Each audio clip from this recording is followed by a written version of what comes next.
Aloha, beautiful humans. Welcome to my channel. If you are new here, welcome back if we've been locked in. And if we've been locked in, you may notice that this is a change of scenery. I'm not typically where I film at home, and that is because I'm in Nigeria. Ladies and gentlemen, welcome to December! If you didn't know, I'm actually Nigerian, and this is my first time being back here in Nigeria since 2001. So in this video, I kind of want to talk about my experiences here, the good, the bad, the frustrating, the in-between, and to kind of give you some tips if you want to travel to Nigeria in the future, and just also kind of do a travel vlog about my experiences here thus far. So if you didn't know, you probably assumed, or you've probably guessed by now, I am Nigerian. My dad is Yoruba, my mom is Igbo. The first time I was here in Nigeria, I was really young. I was 3 years old. The second time I was here was in 2000. It was my freshman year of high school, and that was the last time I was here. So this is the first time I've been back in 23 years, and it is simultaneously everything that I remember and nothing like I remembered. And I think it's because I'm experiencing it for the first time as an adult. So just to backtrack a little bit, if you have no reference to Nigeria, Nigeria is a country in Western Africa, and we call Nigeria the Lion of Africa. I think when a lot of people think about Africans, you probably identify Nigerians most, or maybe South Africans, because Nigerians are the biggest group of Africans from the diaspora. Like, Christmas is a big holiday in Nigeria. Nigeria is a largely Catholic country. There are a variety of different faith-based practices and religions here in Nigeria, but Christianity is a huge religion in Nigeria. So Christmas is a big time of celebration. You see a lot of people going home, and from that kind of came Detty December. So if you've heard about Detty December before, my December has been very Detty so far. It is just this big celebration. You see people partying and clubbing, and child, let me tell you, I cannot remember the last time I was home after like 2 or 3 in the morning. Like, I've been out with my cousins, some of my friends, and or some of my mom's friends that you call them your friends, but they're your parents' friends' children, and then they just become your friends, like your play cousins, but also my real cousins. I've been out with them, I've been hanging out with them, and we've been getting in like 4 a.m. every single night. So it feels like that Lady Gaga meme: bus, club, plane, another club, no sleep. Like, I have been so exhausted. One night I actually lost my voice, and it's actually crazy because being in Nigeria, it makes me realize how the clubbing scene is so different than in America. Like, at least where I'm, like in DC, clubs will close at like 2 or 3 in the morning. In Nigeria, people are still going till 4, 5, 6 in the morning. It is actually wild. At 4 a.m. I tapped out. I was like, one night I was like, I'm going home, y'all. I'm done. So anyways, I'm here, and my husband is here. None of my siblings were able to come this time around. Hopefully they're able to come next year, because it is my intention to come back next year, maybe 2 years from now. But right now it's just me and my husband, and my mom is here too. And so yeah, like I said, the first time I was in Nigeria was in 1990, and I was 3 years old. I was really young. So I feel like when you're young like that, you absorb experiences different, and it's embedded in your subconscious memory. So there are things that I'm able to distinctly recall, but for example, like chasing around the chickens and the goats everywhere. And I kind of find that hard to believe, because I think chickens are rats with wings. All birds are like that to me. I do not like birds. I think they're so gross. But anyways, those are the things that I remember from being younger. My mom is from Harcourt, the Port Harcourt.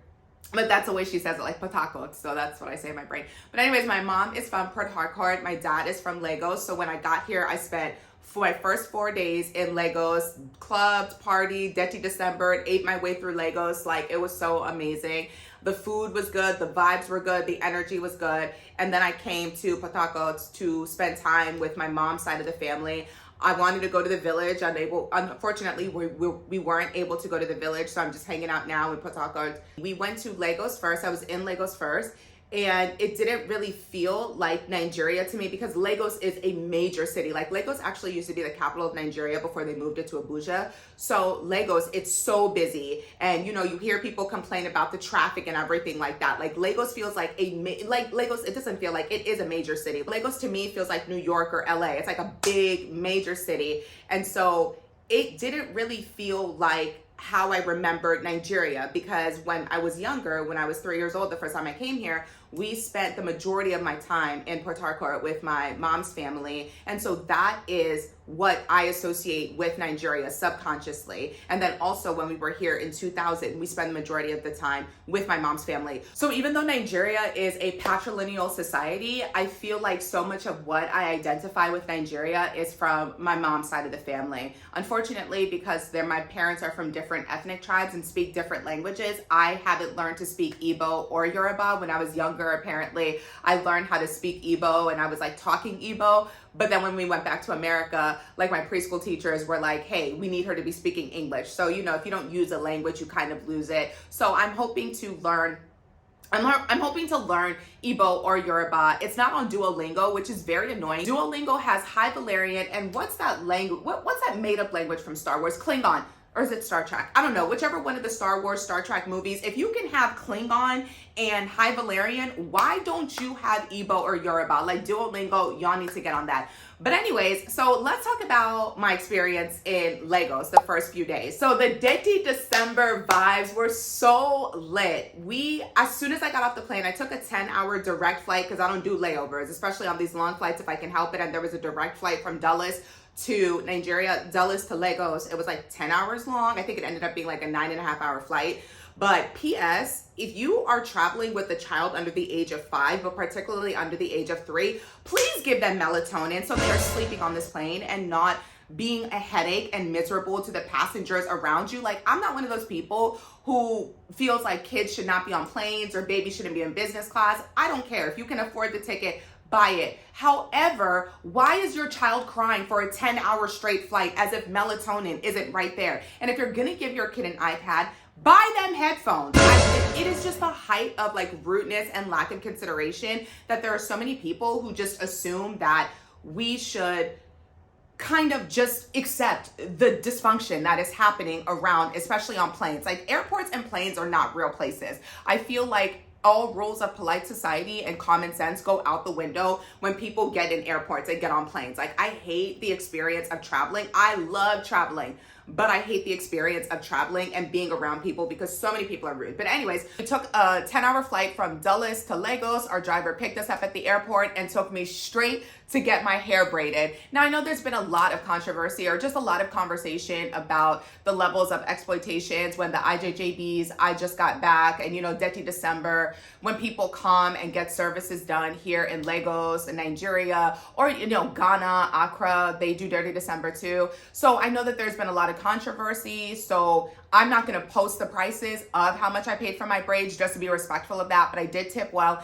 And if you want to go to where I got my hair braided, it was at Fasha Lagos. So this is the experience I had, and I'll post my little vlog in here for y'all to watch. So y'all said y'all don't want to see any more Dirty December maintenance videos. Come with me to get my hair done. Come with me to get my nails done. Come with me to get my lashes done. Y'all were sick of the videos. Y'all said sharing the prices was exploitative. So I'm not going to share the prices either. What I am going to tell you is I got these braids done at Fasha Lagos. They're small, waist length, knotless braids. I actually asked for waist length and they ended up being booty length. I love them. It was a great experience. They washed my hair for me. 10 out of 10 would recommend. So all I'm saying is if you're trying to get your hair braided and you're in Lagos and you haven't been here before, it was a good experience. The prices are online, and if you don't want to come along with me to get my hair braided, I hope by now you have scrolled. Merry Christmas. Oh, and P.S. as for the color, I'm sorry, I couldn't tell you one way or the other. I think it's probably some combination of 27, 4, and 613. There's some brown in there. There's a little bit of ginger in here, a lot of blonde. I am a natural blonde though. You know, I was born blonde, but my hair got darker as I got older. So I think they were trying to replicate my natural hair color. But yeah, I don't know what the blend was. Merry Christmas. It was a wonderful experience. The color blend, I'm sorry to tell y'all, I think it was some mix of 613, 27, maybe 4, maybe 30 or 33. I'm not really sure what the blend was, but I really like it. I am a natural blonde. You know, my hair just got darker as I got older, which is so annoying. Like, Taylor's oldest time when it comes to us blondes.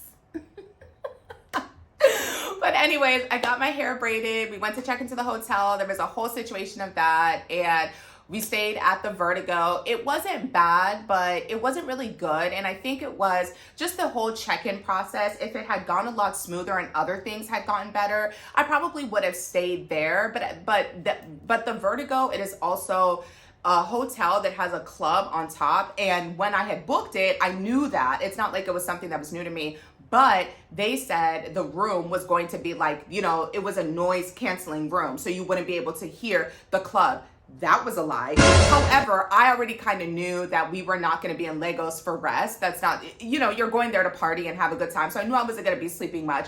There were other things that happened at the Vertigo Hotel, so I would not recommend it. The room was nice. It was a nice room, you know, but I would, based on the experience that I had, and I'll talk about customer service in Nigeria a little bit later in the video, but just based on that experience, I would not recommend it. But if you just need if you just need somewhere to lay your head, we stayed on Victoria Island. It is where everything is popping. Basically, everything happened. So if you're looking to just lay your head somewhere and you don't really care about, you know, the customer service, you don't really care about the food, you don't really care about, if you don't have a certain level of expectations, and I think that was the mistake that I made. I travel a very particular way and I have a certain level of expectation. So some of it was them, but also some of it was me. So if you're not somebody who's very particular about your lodging, you might want to think twice about staying there, but there are so many great places in Victoria Island that you can stay. So another thing about it was the food was so good. The one place that was consistently recommended when I was looking up places to go was Slow. I can see why. Slow was the best dining I had in Lagos. The vibes were amazing. It was beautiful. The drinks were good. I actually ran into one of my mom's friend's daughters. We had went out the night before and I ran into her there. She was with some of her friends and I was like, are y'all going out? And she was like, girl, no. Like, we didn't get home till like, oh my God, 4:30 that morning. So she was like, I'm not doing anything tonight. I'm chilling, I'm in bed. And I was like, okay, cool. So I love Victoria Island. I love that Detty December experience. Like I'm going to go back to Lagos after I leave here, you know, just for a few more days. I want to do a little bit more shopping. If you're looking to have a good Detty December experience, you want to stay on Victoria Island. That's where everything is happening.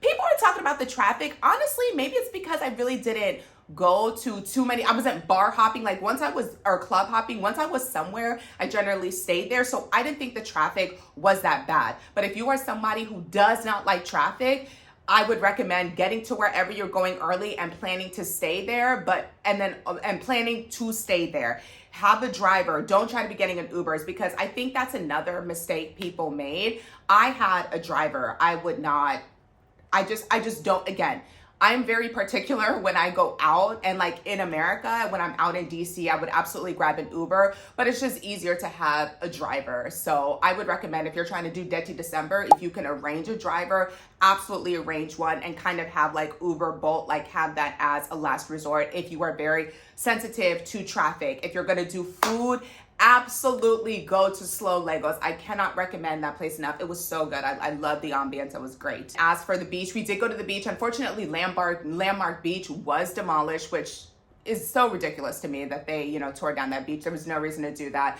But we ended up going to the Athena Beach Club, and I do know it is a membership only club, but you can pay a fee to get in, and I think it was 100,000 naira a person to get in. Yeah, so if you're not a member but you want to go to the beach, and it was really nice, you know, your food is included, your drinks are included, you kind of get like a private, secure kind of beach experience. So Nigeria is one of those places, you got to spend if you want to have a good experience, you got to spend money, but because of the exchange rate, the economy is, you know, not doing as good as it could be, and I'll talk about that also later in the video.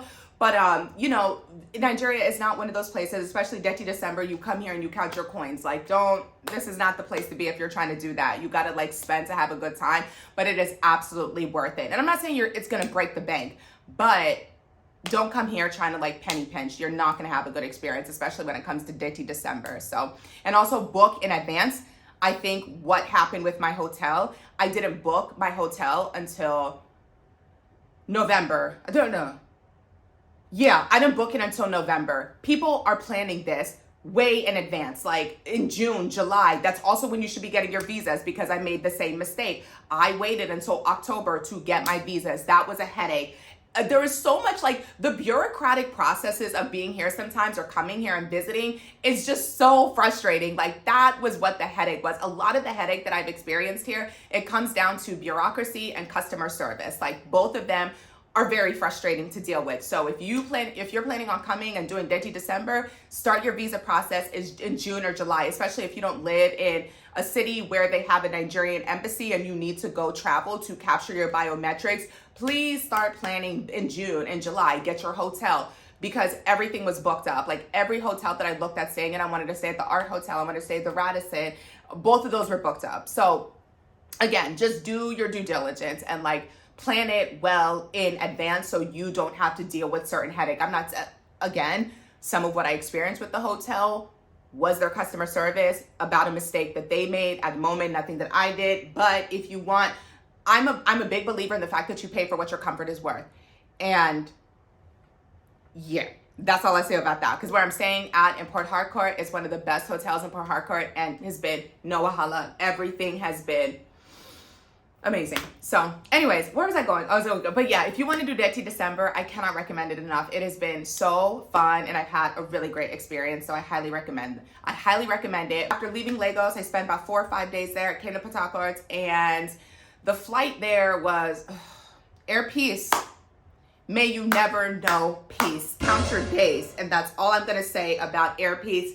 I'm going to leave it alone, and I'm not even going to really talk about them, because that is another video for another day. But if you're trying to travel within Nigeria and you can avoid any other air, if you can avoid, I think IBOM Air, I think that they run flights. And I don't know why. My mom helped me arrange, like, she, everybody knows somebody that knows somebody. So my mom connected with someone who was able to book us flights on Air Peace. I will never,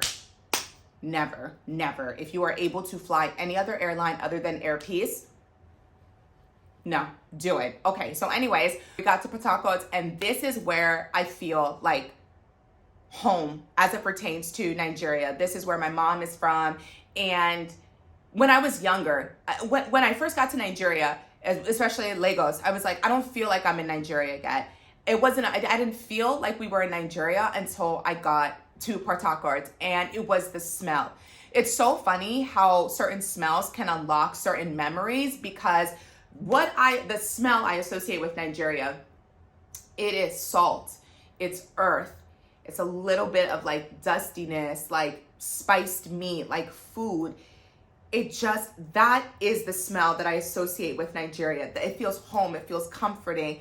And I didn't feel that, I didn't get that smell until we were in Port Harcourt. And it was because that is where I spent the majority of time when I was younger. And that is what has become osmosis. That's what my brain absorbed as my experience in Nigeria.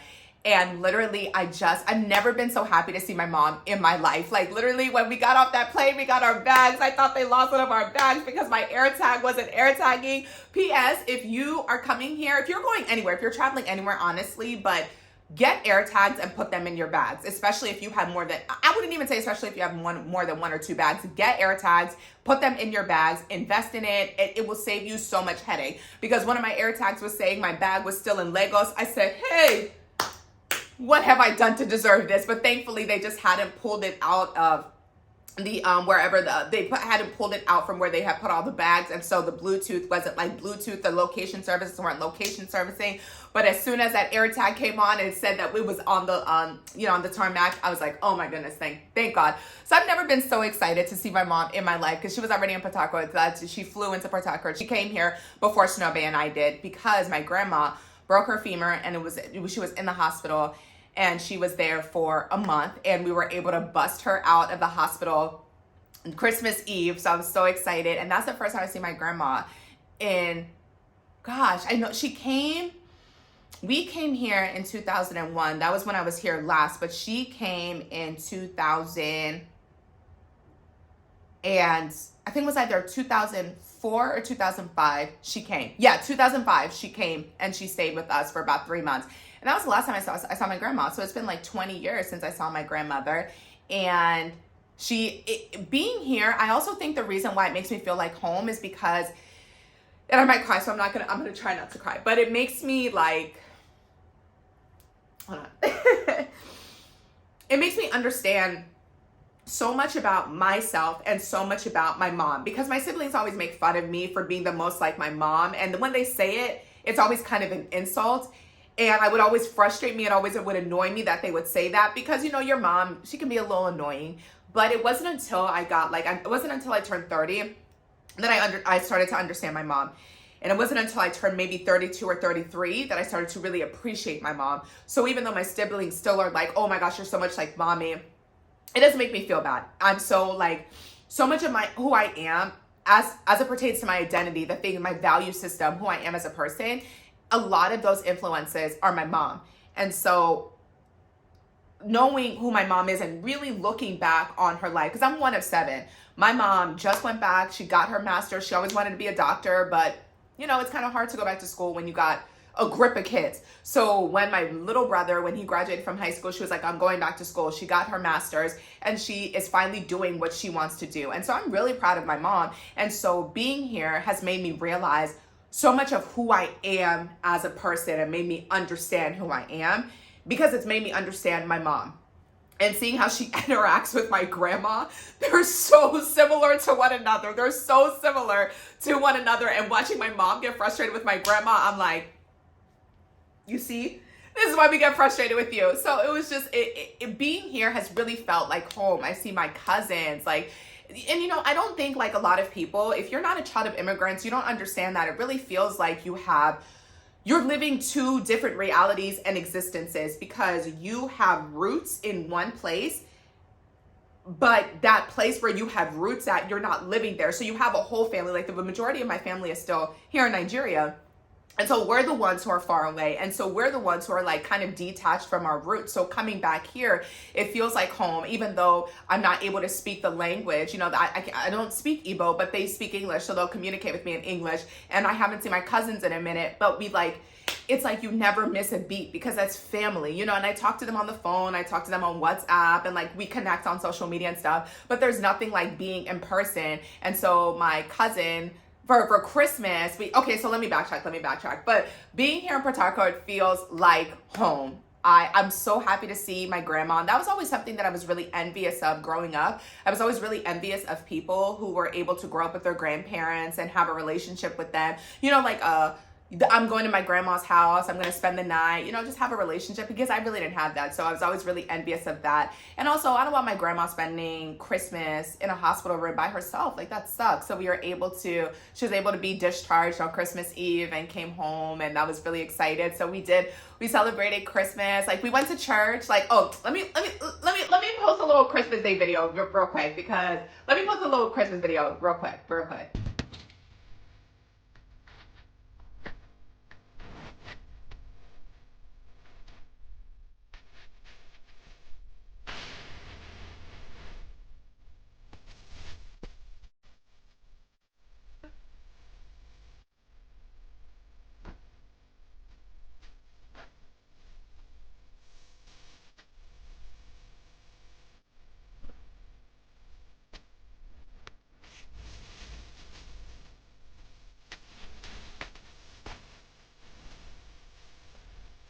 Never did I think I would be in the club on Christmas Day.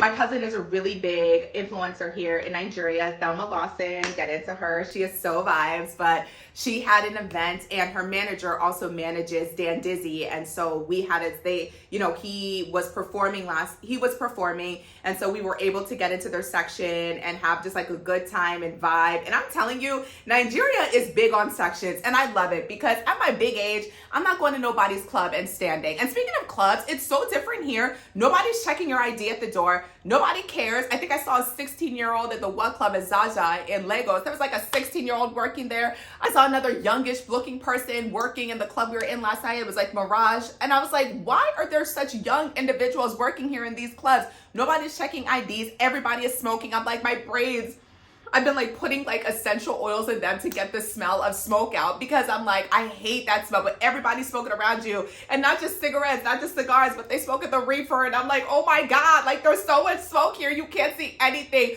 but the music is just like, and you know, I love Afrobeat. So even though I don't understand the language, I don't speak the language, I'm still vibing. Like I'm still, if I know this song and it's in Yoruba or Igbo, I'm still singing it, and I'll be like, do you understand what you're saying? No, but that's why I can look up the lyrics, okay?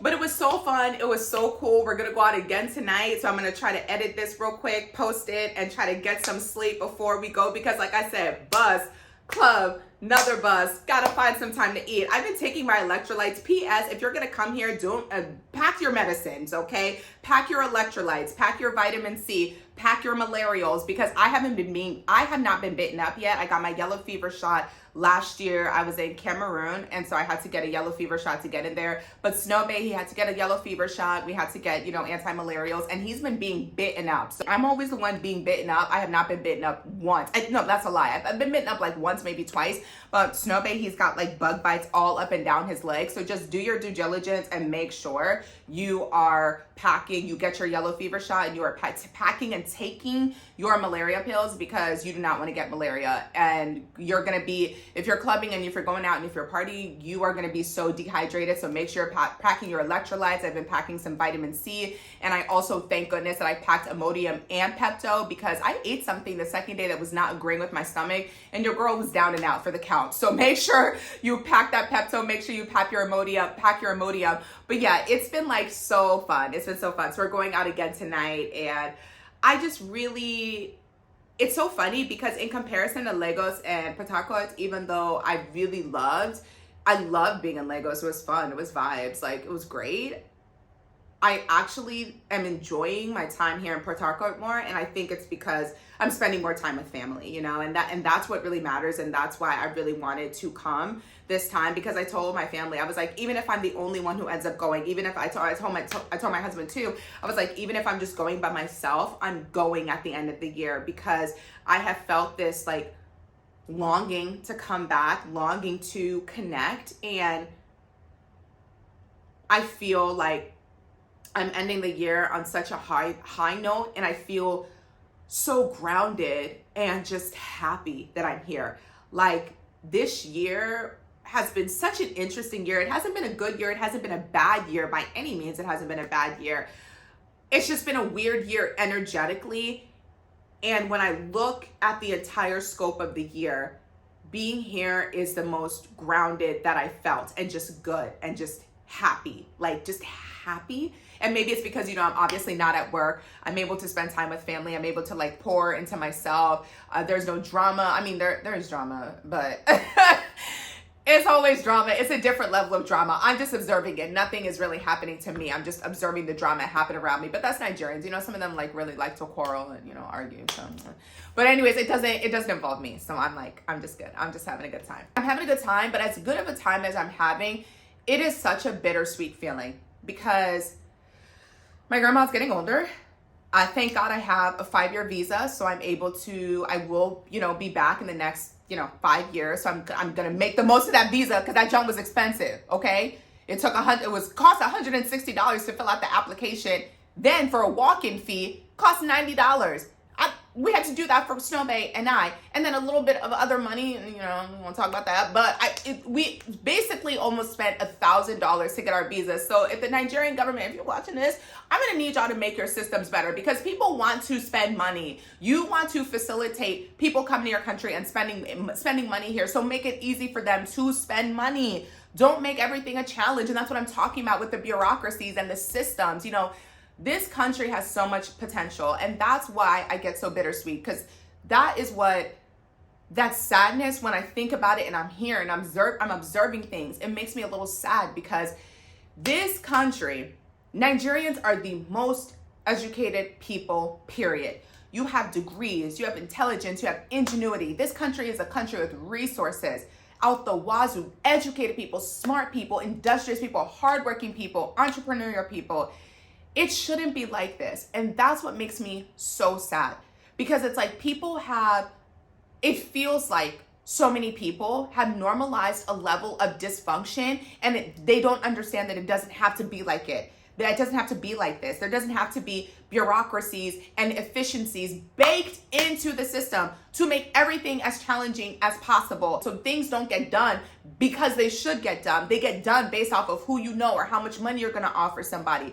It shouldn't be like that. And it's like really frustrating the way it is. The levels of corruption. It's sad. It shouldn't be like that, you know? And I'm not saying that this is just a Nigerian thing. Please don't be ignorant. Like, there's corruption everywhere. You think there isn't corruption in America? There's corruption everywhere. This is not just a Nigerian thing, but I'm just talking about like the bureaucracies and the inefficiencies that make things so challenging. So for example, in Nigeria, they cap the ATMs. You're only able to get out 5,000 naira a day.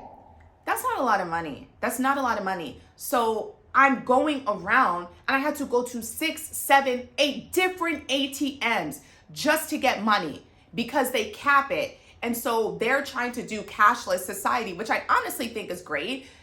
However, the infrastructure is not in place. The network isn't in place. Here at Harcourt, I'm actually very surprised that the network is so much better, because in Lagos, and I think it just may have been just because of volume, there's so many people there, millions of people in this one tiny space. It's like you put 10 people in a space built for 2. Of course, the systems are going to be overloaded, but then do better and make better systems instead of just forcing people to work within the systems that's created and make it challenging for everybody else. So like I said, they're trying to do a cashless society, but the networks are not in place. My card kept on getting declined.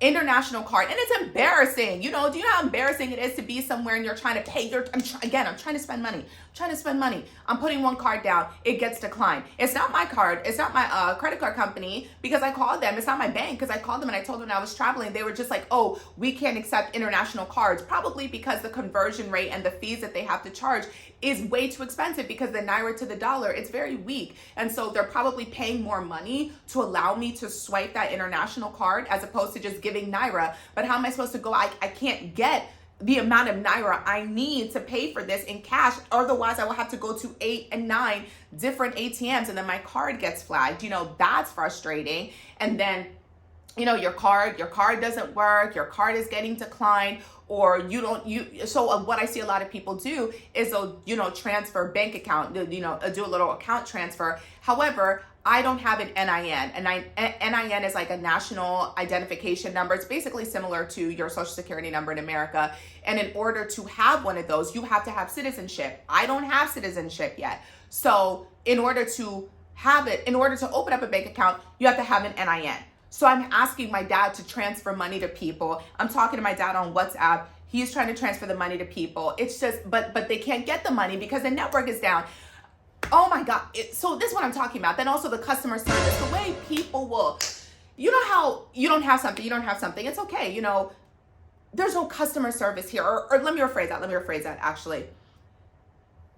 It is a very individual based thing if people are going to, what kind of customer service you're going to get is not dependent on the brand, right? It's dependent on the individual. And so you know how you're at McDonald's or Chick-fil-A. Chick-fil-A is a great example. They are a brand based off customer service. So it doesn't matter the individual that you are interfacing with, because they are at that place of employment, and value and customer service is baked into their values. You are going to have a good customer service experience regardless of who the individual you're communicating with.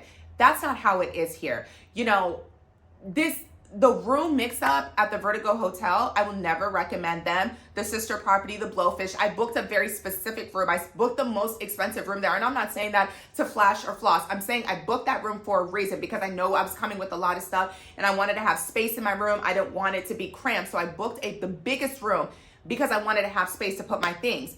They gave away our room. My husband, I went to go get my hair braided. So my husband went to check in. Now, I don't know, I can't speak to why they gave him the runaround, but I think that in part it had something to do with my husband is white. So they were probably thinking, okay, let me dupe this white man real quick. He's not going to know any better. And so I'm asking him, what does the room look like? And he said it looked like a dorm room. I said, excuse me? A dorm room? What are you talking about? And he was like, you'll see when you get here. I said, I didn't even make it upstairs to the room. I went immediately there and I said, you gave us the wrong room. Instead of them to just apologize and say, I'm sorry that I gave, or apologize for the inconvenience and just tell us we gave away your room after arguing with me. And then you have to be aggressive, and I'm not an aggressive person, right? So, but I understand, like I said, Nigerians, like, they know how to argue, they know how to pepper you. And because I am Nigerian, I see how my parents behave, I can interact, I can do that too. So I'm like, you're gonna give it to me, I'm gonna give it to you. So I started giving them pepper. Then they finally put us in another room, and I said, is this the room that I booked that you're gonna put me in? And they were like, yes, it's a room that you booked. This is a 3-hour process now. We were supposed to go out that night. I didn't end up going out that night because I was just exhausted after that. But anyways, we get upstairs to the room. It was not the room that I booked. Not the room that I booked. And I said, it is 1 a.m. right now. Tomorrow, whenever the person you gave my room to, whenever they check out, you said the checkout is at noon. Okay, cool. At 1 p.m., my room needs to be ready. They said, don't worry, it'll be ready. 1 p.m. came and went. My room wasn't ready. 2 p.m. came and went. I didn't say anything when I called at 1 p.m. because I knew my room was not gonna be ready. Then I called at 2 p.m. and they were like, oh no, it's still not ready. And that's when I have to turn on the, you have to get big, you have to get aggressive. And then at 2:30, I was like, I need to go because I did have plans. So I was late to my plans. But anyways, long story short, the customer service is lacking. The customer service is lacking because it's not baked into the brand. And that's not the kind of experience you want. Now, I'm Nigerian, right? So I'm gonna be back anyways. I know what it is. Imagine somebody else having that experience though, and it's enough to make somebody not want to come back. For example, I will never go back to Turkey. I went to Istanbul last year, and that was the way I was treated there. It's like you go to a country expecting to have a good time, and there's racism everywhere. So I don't want to say like, when black people share that they went to a country and experienced racism, you have those crabs in the comments like, why would you go there and expect any different? Leave it. The expectation shouldn't be I'm going to experience racism anywhere, period. So that's also in part what annoys me sometimes when people say things like that. Like, why have we normalized racism so much to the degree that if somebody experiences racism, you blame the person experiencing racism instead of the person being racist towards them? It never made sense to me. But anyways, my experience in Turkey, I felt like, that was one country. That was actually the only country I've ever been to that I didn't feel safe. I didn't feel welcome, and that's fine. They don't have to roll out the welcome mat for me. I don't need that. But I don't need you to be hostile towards me. I don't need you to be, racist towards me. And at first I was like, maybe it's because I'm a woman. My head was not covered, but I wasn't wearing revealing clothes because I'm very respectful when I go somewhere. I'm very respectful about just being mindful of what I'm wearing. So I'm not offending the people there with my attire. Anywhere that I needed to have my hair covered, my hair was covered. So that wasn't the issue. It was just the energy that I got. I will never go back to Turkey. I felt so unsafe. I felt so unwelcome. I would never go back. And that was based on my experience. If you had a different experience in Turkey, wonderful. I don't need you to be in the comments telling me, oh, it was me. My experience wasn't like that. If your experience wasn't like that, I'm so happy for you. I genuinely am happy for you. Do not tell me to go back again. I will not be going back there again. I will not be giving my money to experience that kind of treatment. So no, it's going to be a no for me, but that means more Turkey for you. And this is not me saying that you shouldn't go there, because if it's somewhere that was on your bucket list, it had always been on my bucket list. I'd always wanted to go. I went to the Maldives. Great. I did, in that trip, I did the Maldives, Bangkok, and then we ended in Turkey. And by that, I was just like, I was ready to go. I was like, we're only there for like 5 days, but it was 3 days too long. I was like, I'm ready to go. So anyways, all of this to say that, when you experience certain things like that, it can really turn you off to like going to a country. The customer service is not here, and it could be better. And it could be better, but I also think it depends on your branding. If customer service is baked into the values of your brand, the customer service is going to be there, period, regardless of who you're dealing with. There's like so much potential in this country. There's so much talent. There's so much drive. There's so much vision. I just don't know what the disconnect is. And it just makes me like really sad, because the Nigeria that I remember, it feels the same, but it also feels different. And when I'm thinking about it, it's just like, Nigeria has had independence. I know we were colonized. We are still dealing with the impacts of the Atlantic slave trade to this day. Something I don't think people think about when it comes to slavery is that like, I think a lot of people just, when it comes to slavery and the people that were trafficked from Africa, because it's human trafficking, let's call it what it is. The people that were trafficked from West Africa and other parts of Africa, they weren't just, they weren't prisoners of war, like people like to say, like, oh, those were just prisoners of wars that people from different tribes were selling off. No, they took doctors, they took lawyers, they took high-ranking individuals, and they just took people, period. It doesn't matter what your status is. But what I'm saying is that there was so much stolen here. There was so much stolen from this country that you feel the impact of it to this day. And when you have people who are so educated and they want to stay in the country and they want to build the country that they're in and they want to make it better, but you feel like you can't improve the system and make your life better within the system, so you have to leave and go abroad to have like a better life or better opportunities, or give your family members and your children better opportunities. What ends up happening is if you have a brain drain in the country, and I feel like that's what happens to so many countries who are experiencing the same level of just, I want to be very careful with my words, because I hate the phrase first world country, second world country, third world country. I really hate those phrases. So I will say who are experiencing the same level of economic disparities and the just clear, because Nigeria, there's no racism here. The classism, the flagrant, just in your face economic and class disparities here. You see that in so many other countries. And it just shouldn't. You see that in so many other countries where people are fleeing those countries or leaving those countries for better opportunities, and those people would likely stay if they felt that they could be just as successful in their country and give their children, themselves, their families better opportunities. And actually, my mom's friend, she was raised here. My mom's friend's daughter that I was hanging out with, her daughters, they were raised here. They went to America for college. She lived in Atlanta for a few years, and then she ended up moving back. And I asked her why she moved back. And I thought it was like really profound what she said. She was like, Nigeria is always going to be my home. And yes, I can have better opportunities elsewhere.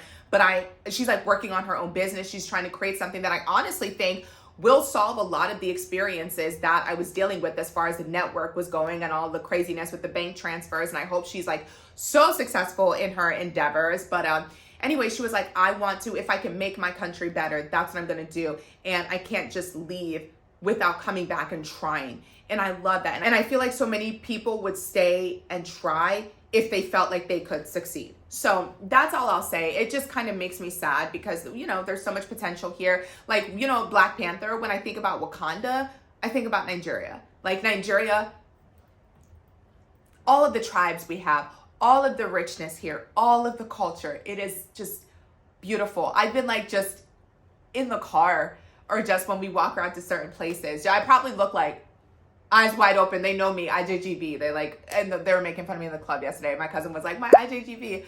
But anyways, I'm just like staring because I'm just so in awe. And I'm thinking about like the potential and how things could be better, but also like recognizing the beauty that is this country and the people here. And then like not recognizing, but like knowing that this is me. This is who I am. Like this, even though I wasn't born here, this is where I come from.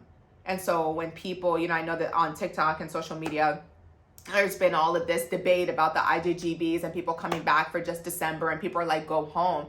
But is Nigeria not my birthright too? Am I not entitled to come back and spend time here? I don't know. That was so much. That was so much. I was gonna wait until I got home to film this, but I just want to like film it and just put it out there. It's probably very minimal editing because I don't have all of my stuff to edit with. So just probably do very minimal editing. And I hope you enjoyed this vlog, kind of chat, like got to know a little bit more about me. And if there are any questions you have about Nigeria, if you want to visit, I highly encourage it.